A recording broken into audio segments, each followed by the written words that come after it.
Fala, galera, seja bem-vindo a mais um vídeo do canal. Meu nome é Renan e hoje nós temos a presença dela, mais pedida aqui no Instagram, Ieda. Tudo bom, Ieda? Tudo bom? O Ieda, pessoal me pediu seguinte, mesmo, pai. pediu. Ieda, de onde você é? O que você faz da vida? Como que você se apresenta? Você sabe que quando a pessoa pergunta pra mim assim, o que você faz da vida? Aí eu dou aquela respirada. Eu sou de Minas Gerais, eu sou do interior de Minas, Divinópolis. E eu sou jornalista, sou formada em jornalismo. Eu sou atriz, cantora, roteirista e compositora e mãe. É isso, então você é jornalista, atriz, compositora, cantora, mãe, Roteirista. roteirista. O que que você não sabe fazer de arte? Ah, não, eu já ia falar que eu não sei fazer comida. Mas de arte, ou eu desenho muito mal. E como que começou você nesse caminho da arte? Porque eu acho que quando você falou, eu imagino que deve ser uma coisa bem da sua natureza, vamos colocar assim, uma Sim, coisa que você eu, procura muito, que faz parte de você a arte. De onde eu, surgiu eu, isso? De onde sua primeira memória sobre a arte? eu estreiei, eu não vou dizer que eu nasci, né? Eu estreiei em 85 e eu era aquela criança que ia para as festas e dançava a festa inteira. Se tivesse alguém cantando, eu pedia para deixar eu cantar. Se tivesse alguém dançando, eu queria dançar igual, eu queria dançar junto. E eu sou uma pessoa, que eu até estava falando essa semana com os amigos meus, que eu sou uma pessoa amostrada de natureza e eu não sei não ser amostrada. Fica parecendo que eu me acho o tempo todo, mas eu gosto de aparecer, é uma sensação boa que eu tenho. E não é uma coisa que eu controlo. Ainda bem que a Você, internet te dá essa liberdade, né? Ieda, você era da geração que dançava El Chan para toda a família? Muito. Muito. E aquela geração que não tinha uma autoestima capilar boa, assim, né? Porque na nossa época não era como é agora. Uhum. Então eu colocava toalhas na cabeça para fazer o cabelo. E aí dançava El Chan, assim, a família horrorizada e eu ralando na boquinha da garrafa.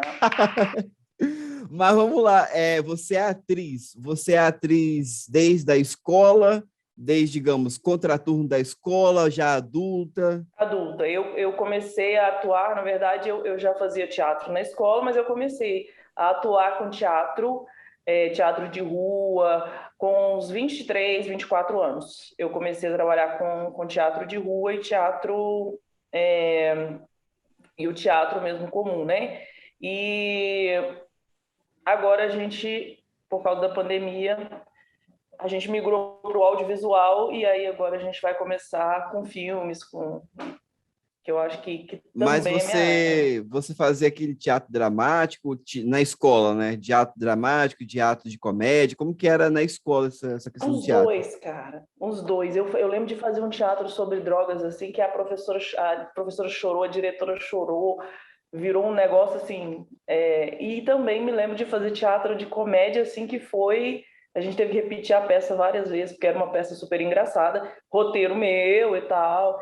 E assim, eu não comecei. Eu não sei se você já ouviu falar sobre isso, mas quando o negro ele não tem um protagonismo, ele faz com que o protagonismo seja dele. Então, como eu não me vejo nos lugares, eu escrevo histórias em que eu apareça, em que Hum. pessoas como eu apareçam, né? Que são pessoas negras, no meu caso, eu tenho mais de 30 anos, então, assim, pessoas negras acima dos 30, mulheres ou homens negros, LGBTs, para a gente poder se ver nos espaços, a gente precisa escrever, porque se a gente esperar a galera que já está lá em cima escrever para a gente, ou eles vão estereotipar a gente, ou eles vão escrever um papelzinho desse tamanhozinho, assim, que você aparece uns 2 segundos e sai, e é essa representatividade que a gente tem.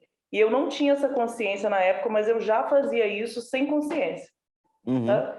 Eu já fazia isso sem consciência. E aí, quando você começa a tomar uma consciência social, aí você começa a trabalhar mais os seus produtos, as coisas que você escreve, no meu caso, as músicas que eu escrevo, as histórias que eu escrevo, são todas voltadas para a representatividade do que me representa, do que eu quero ver na sociedade.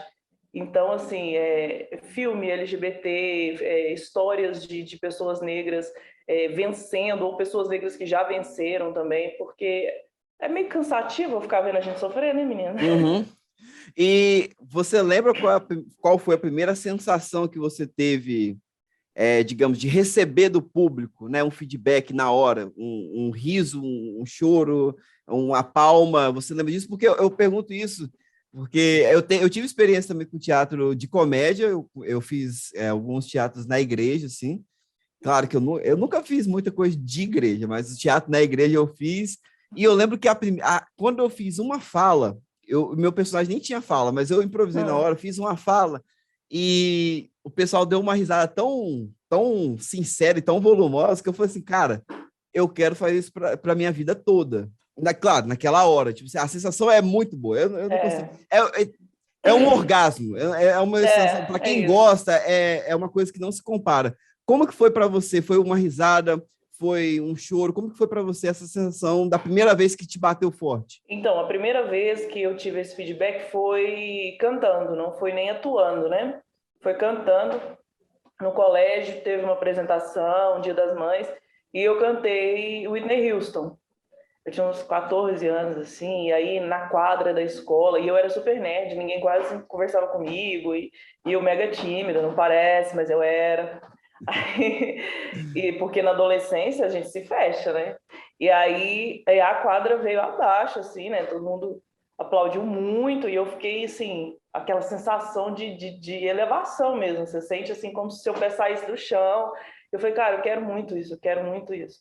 Atuando, também foi na escola, foi quando a professora, a diretora, enfim, todo mundo que estava assistindo a peça começou a chorar. E aí eu descobri que a gente consegue mexer com as sensações das pessoas com arte. Você consegue tocar nas pessoas só com a sua arte. E aí eu falei, cara, isso é muito bom e eu quero fazer isso, como você falou, eu quero fazer isso para sempre. E Uhum. aí é uma coisa que eu quero levar comigo. E como que você entrou no ramo do roteiro? Que você falou que já falou alguma coisa que é como você querer se No enxergar na começo da sociedade. quarentena. E então No foi ano começo da passado. quarentena, foi. Um pouquinho antes, tem um rapaz aqui que trabalha com teatro, hoje em dia a gente faz parte da mesma companhia, ele me contratou, mas no comecinho da quarentena, eu comecei a bolar uma ideia Eu assistia muito novela mexicana, assim, e eu comecei a bolar uma ideia de uma série.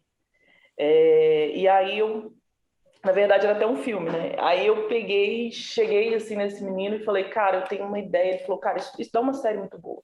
Isso dá uma série sensacional. Escreve. Eu falei, mas eu não sei escrever. Ele falou, não, vou te dar uma aula de roteiro. Aí ele me deu uma aula de roteiro e já vão 5 filmes, 3 séries que eu tô escrevendo. E assim, as ideias, elas pipocam na minha cabeça de madrugada. Então tem sempre um caderno do lado da minha cama. Eu sento, eu faço assim com música também, eu componho dormindo, eu sento e falo, cara, e começo a escrever e tal. E algumas coisas, as pessoas, eu não posso dar acesso a isso, porque não são coisas registradas ainda, né? E a gente sabe que quem consegue, quem tem, pega para ele e faz. Uhum. Mas algumas coisas, assim, o pessoal que trabalha comigo, que está me ajudando no roteiro e tal, algumas coisas eles olham e falam, cara, de onde é que surgiram essas ideias? Você tem umas ideias muito doidas, assim, muito louca. E eu falo, problemas psicológicos e traumas. Você sempre compõe e roteiriza sóbria ou tem sempre uma taça do lado, um copo? Sempre sóbria, às vezes no banho. No banho, eu falei que outro dia, eu falei, vou gravar meu banho, porque eu canto horrores, uma música linda, eu saio do banho e falo, fechou o chuveiro, sumiu. Então, assim, e à noite, né? Eu até gravei um vídeo agora, não sei se você chegou a ter acesso, mas eu sonhei que eu estava cantando uma música com o Péricles e com a Isa, e eu sentei, escrevi a música, gravei o áudio dela e tal, e postei na internet. A gente marca o Péricles aqui e tal, vamos ver se vai rolar. Mas, enfim, não rolou, ele não me deu muita ideia, mas Mas valeu vem a aí, tentativa. vem aí. É, sóbria, tudo que eu faço, você me vê me divertindo, rindo, brincando, dançando, curtindo, eu tô sóbria, porque quando eu bebo, Dá eu aquela prostro. morrida boa, né? Eu prostro. Aí eu fico, desliga, uma coisa de chegar lá e fazer com a chave, tuf, pra baixo, acabou, desligou. E aí eu fico mal-humoradinha e eu falo, quero ir embora. Você falou uma coisa aí de representatividade, Péricles e Isa. Quem que você se via quando você via televisão, via rádio da sua infância e da adolescência? Quem você, E tipo vamos assim... entregando idades, vamos entregando a idade. Já cheguei falando que eu sou de 85, então é isso aí, né, Brasil? Eu, Isabel Filardes, na novela Renascer, não sei se você nem sabe quem é. Na novela Renascer, Isabel Filardes era uma personagem negra e tal, toda bonitinha, toda docinha. Se eu não me engano, ela era até assim bem ingenuozinha, sabe? E eu achava, e o pessoal falava, nossa, você é a cara da Isabel Filardes, porque a galera sempre associa a gente a algum preto que está em alta no momento. Então eu era a cara da Isabel Filardes, eu era criança, então eu me achava a cara da Isabel Filardes e saía na rua me achando muito. Na adolescência, eu me casei adolescente, né?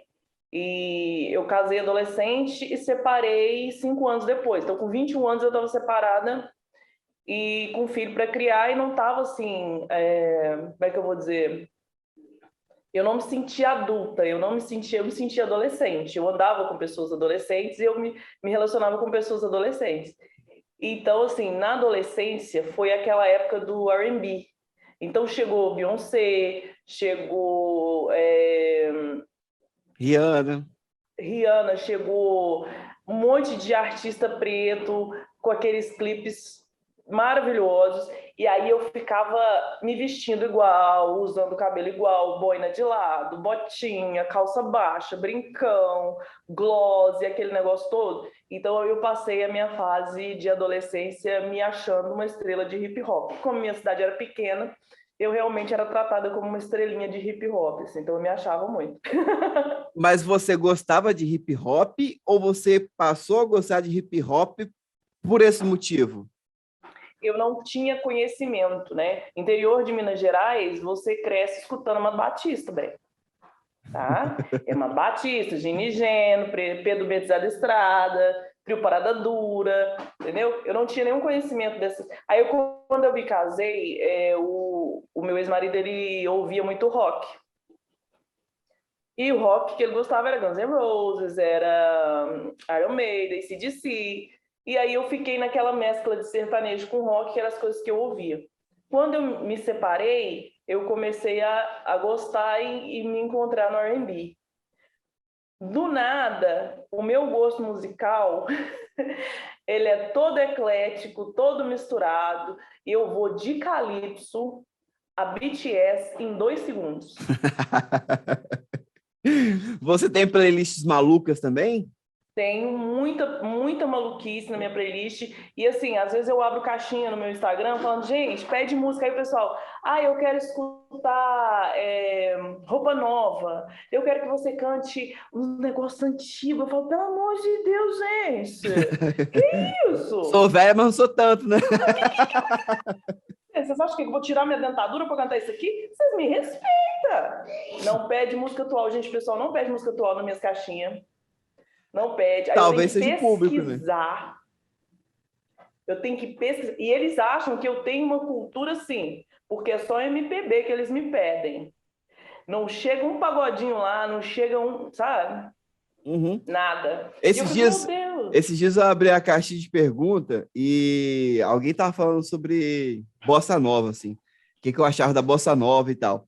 Aí eu falei assim, cara, a bossa nova, eu dei uma opinião sincera, talvez não estava sóbrio no dia. Eu falei assim, a bossa nova é sensacional, enquanto movimento, enquanto artistas geniais. Só que ela meio que deu uma matada no samba, porque, tipo assim, o que existia de samba passou a ser invisível depois da bossa nova. Gourmetizou. Aí alguém perguntou assim, então você quer dizer que foi uma apropriação cultural a bossa nova? Aí eu só deixei alguns sambas do Paulinho da Viola, que tá legal, eu aceito o argumento, mas não me altera o samba tanto assim. Olha que a rapaziada está sentindo a falta de um cavaco, de um pandeiro, de um tamborim. Porque a bossa nova foi um samba para branco. Isso! Cara, sim! Nossa, porque, tipo assim, é igual porque aqueles... quem é do samba, sente o samba e gosta de samba, aquilo, tipo assim, ok, tem uma coisa diferente aí acontecendo, mas isso não é o samba. Não, não assim, a gente pode reconhecer enquanto samba pela coisa melódica e tal, mas isso não é o samba. A melodia aproximada, mas não é samba. Então, é a gourmetizada, né? Você pegar, por exemplo, se você for olhar, isso eu falo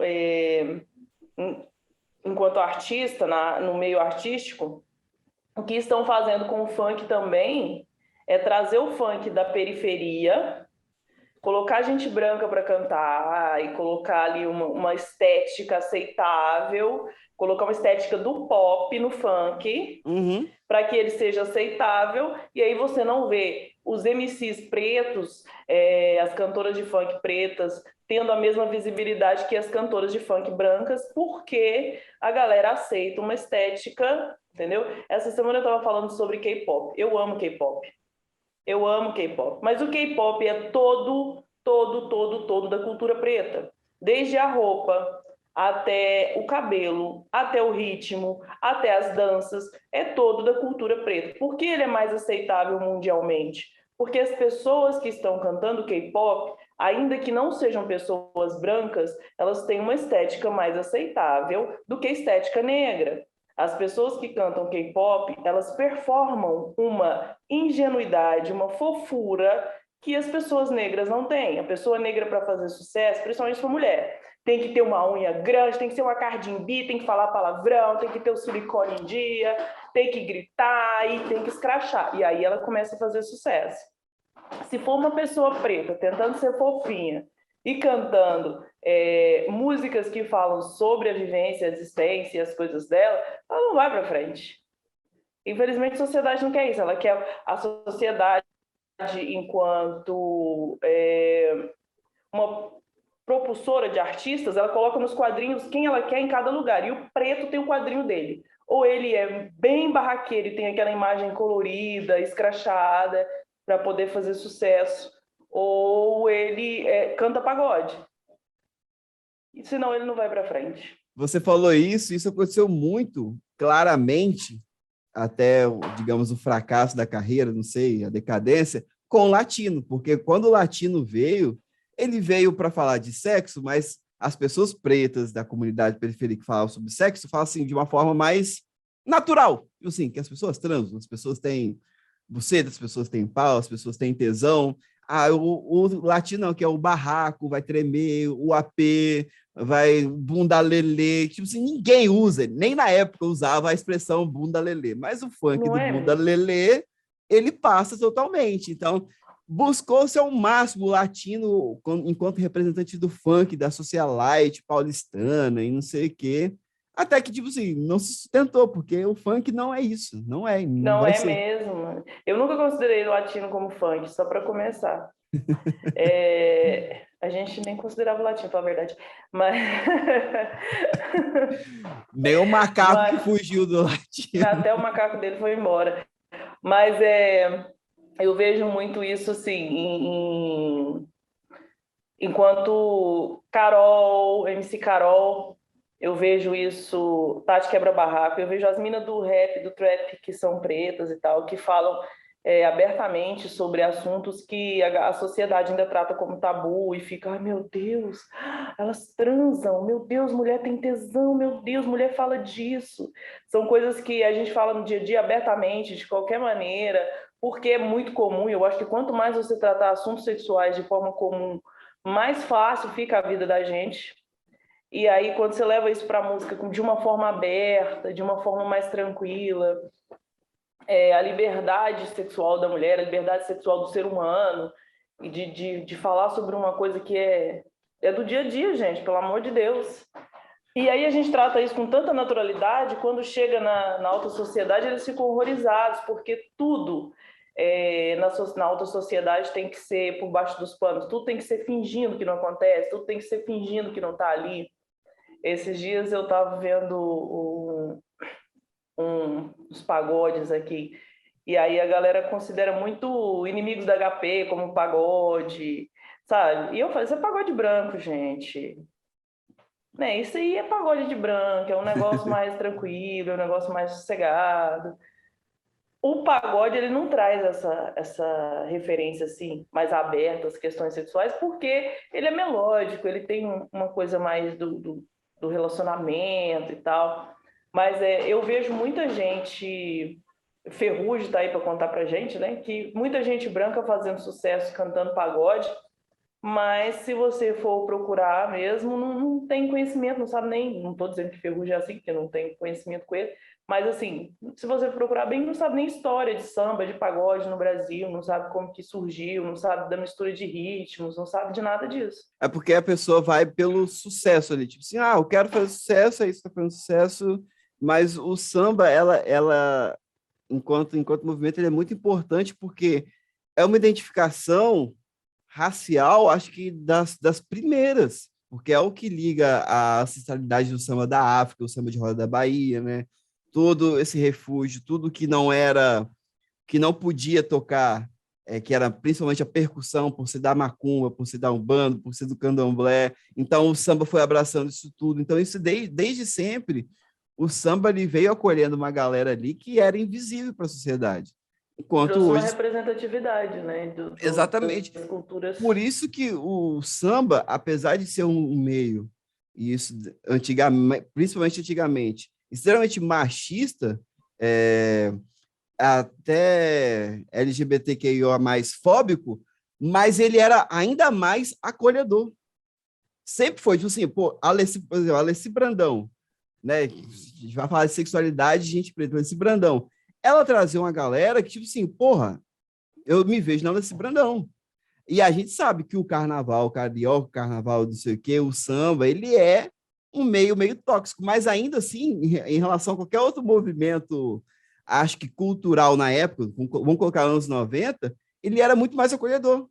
Sim, Por isso que sim. os grandes carnavaleiros são o quê? São gays, são pessoas afeminadas, as pessoas trans, eu acho que começaram a ter mais destaque, digamos, profissional dentro do carnaval, porque era um ambiente, por mais que seja ainda longe do ideal, é muito mais próximo do que é o ideal para a pessoa. É verdade. O carnaval ele é muito demonizado por pessoas, hoje em dia pelas pessoas. Eles falam mal do carnaval e falam que. Eu vi muita gente falando que o corona era por causa do carnaval. Eu achei muito engraçado, né? Um vírus mundial por causa Do de uma Brasil. coisa concentrada no Brasil. A gente tem uma importância, de repente a gente não sabe, né? Mas o pessoal fala muito fala mal do carnaval. Ah, mulher pelada, grávida sambando. O carnaval, além de alimentar várias famílias, né? Ele é uma das culturas mais conhecidas lá fora do nosso país, é uma das culturas mais conhecidas lá fora.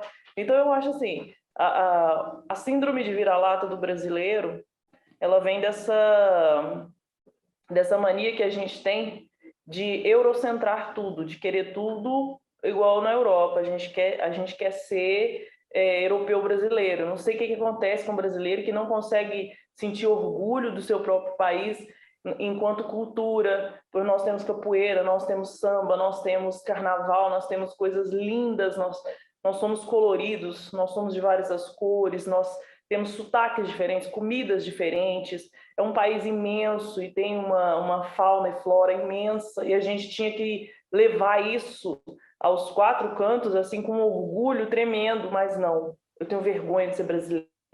Eu odeio o calor do meu país. Eu odeio samba, eu odeio.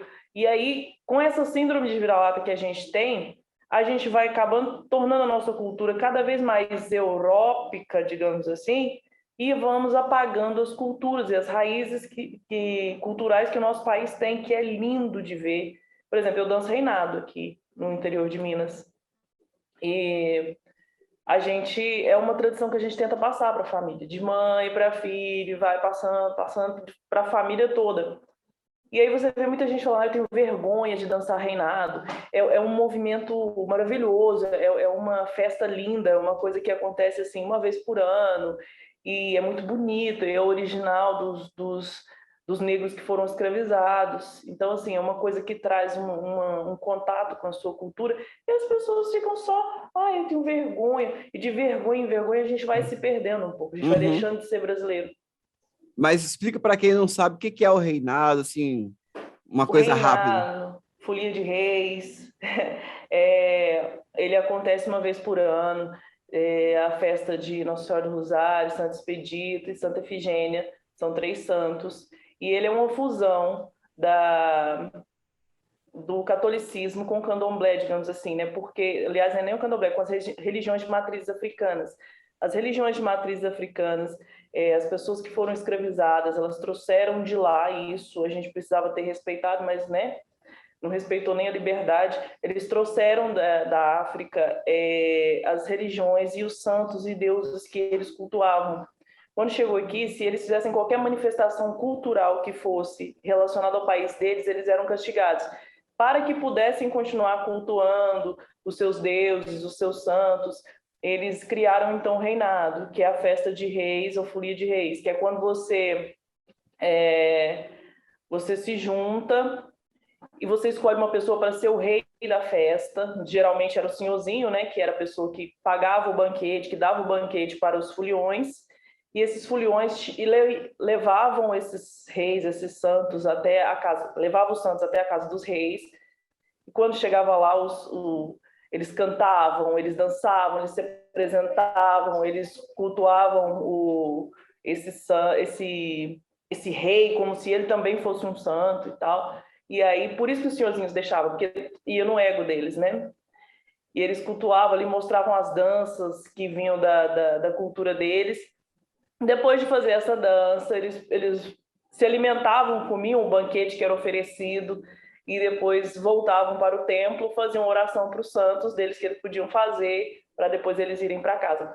Em Minas Gerais, a festa costuma durar 4 dias. A gente sai de madrugada, numa quinta-feira de madrugada, então na sexta-feira a gente passa o dia todo dançando pela cidade, levando a bandeira com os santos e passando na porta dos reis, que são várias pessoas, até hoje em dia são vereadores, né, as pessoas que têm mais dinheiro na cidade, ou alguém que conseguiu alguma graça, acaba se tornando princesa, príncipe, rei ou rainha da festa, que são pessoas que oferecem comida para esses foliões. Então a gente vai nas festas, nas casas das pessoas, a gente dança, a gente leva a bandeira com o santo, a pessoa beija a bandeira, a pessoa agradece a graça, a gente se alimenta e depois a gente parte para outra casa e à noite tem a missa. Então a gente passa o dia inteiro andando pela cidade e aí de noite a gente vai para a missa, reza, vai para casa, toma banho, sai no outro dia de madrugada e faz a mesma coisa durante 4 dias,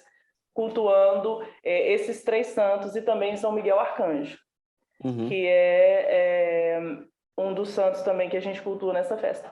E o reinado, na cidade onde eu danço, que é uma cidade próxima da minha aqui, ele para a cidade, lá ele é um feriado.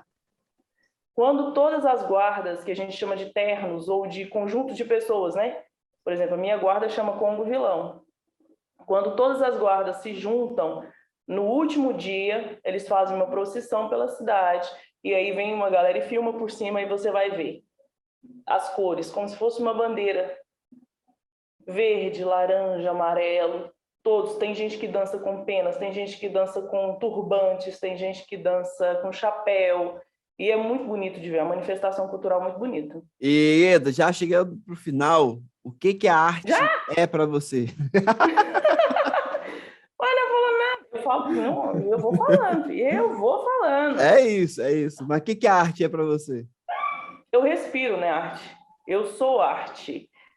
O que a arte é para mim? Você pergunta para a arte, o que ia dar para ela? Nós somos... quando eu estou triste, eu canto. Quando eu estou feliz, eu canto. Quando eu estou animada, eu danço. Quando eu estou desanimada, eu danço. Eu crio histórias na minha cabeça. Eu converso sozinha. Às vezes eu converso com fantasmas, mas não eu. Eu converso sozinha. Eu faço arte o tempo todo.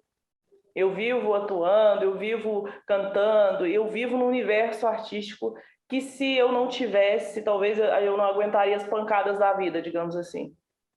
Então a arte é o que me mantém, o que me sustenta viva, me sustenta enquanto pessoa. Eu sou toda arte e eu acho que a arte é parte de mim, assim. Eu sou toda feita de arte. Qualquer trejeito, qualquer coisa que você vê... E para finalizar, quem é a sua maior referência hoje E uma pessoa preta que você indicaria que as pessoas têm que conhecer, na sua opinião? Minha maior referência como artista? É. Minha maior referência como artista atualmente é Viola Davis. Viola Davis é, assim, uma mulher que inspira, uma mulher negra que inspira, que traz uma representatividade muito forte, né? Principalmente porque eu não sou mais uma garotinha, eu não sou mais, né? Eu não estou mais na flor da idade, assim. Quando eu vejo uma mulher um pouco mais velha, brilhando e dentro de cenários que antes eram só de mulheres brancas e jovens, eu me sinto representada e eu ganho força para continuar fazendo o meu trabalho. E uma pessoa preta que eu indico, assim, que as pessoas precisam conhecer de verdade, assim, para Érica Afonso, minha amiga, sigam ela no Instagram, não sei se você já segue ela. Érica Afonso A fala gente vai sobre deixar aqui questões embaixo. raciais, fala sobre questões raciais assim de uma forma muito extrovertida também, mas também de uma forma muito pontual. E Manu Mendes, eu vou indicar duas porque Manu é uma mulher preta, uma mulher preta gorda que fala sobre autoestima, uma mulher maravilhosa. Vê se vocês conseguem seguir ela sem se apaixonar, tá? E é isso, vou indicar essas duas gatonas. É isso, Ieda, muito obrigado por você ter participado. Foi um papo muito bom que a gente poderia conversar muito mais, né? Eu ia ficar aqui, você falou que tá acabando. Ué, como assim, gente? Começou agora. Isso aí, muito obrigado, Ieda. Muito obrigado a você que está assistindo. Se você gostou, deixe seu like, se inscreva no canal, ative o sininho, é nóis e tchau.